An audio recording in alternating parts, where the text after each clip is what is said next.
Hi guys, இன்னையோட Sunday evening vlog பார்த்துடலாமா?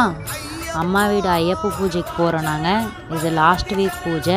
எங்கள் வீட்டில் நான் டீ போட்டு குடிச்சிட்டு எங்கள் மாமனாருக்கும் டீ போட்டு கொடுத்துட்டு நாங்களும் ரெடி ஆகிட்டோம். பசங்களும் ரெடி ஆகிட்டாங்க. பசங்களும் 2 பேரும் ரெடி பண்ணிவிட்டு அப்புறம் நானும் ரெடி ஆகிட்டேன். கொஞ்சம் அவள் வந்து அழுதுகிட்டு இருந்தா. அவளை வந்து தூக்கி வச்சுக்கிட்டே இருக்கணும். என் சின்ன பொண்ணு இவள், அவளை தூக்கி வச்சுக்கிட்டே இருக்கணும். அதனால் தூக்கி வச்சுக்கிட்டு என் வேலையை நான் பார்த்துக்கிட்டு இருந்தேன். அப்புறம் கிளம்பிட்டோம். கிளம்பி எங்கள் அம்மா வீட்டுக்கு போயிட்டுருக்கோம்.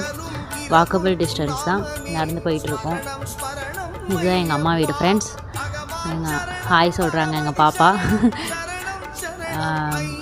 எங்கள் அம்மா வீடு இது தான். எங்கள் அம்மா ஃபுல்லாக டெக்கரேஷன் ஃபுல்லாக அவங்க தான் பண்ணாங்க. சூப்பராக பண்ணியிருந்தாங்க. நானே பார்த்து ஷாக் ஆகிட்டேன். நல்லா பண்ணியிருந்தாங்க. அப்போ கொஞ்சம் டங்கு ஸ்லிப்பாகுது, கொஞ்சம் அட்ஜஸ்ட் பண்ணிக்கோ.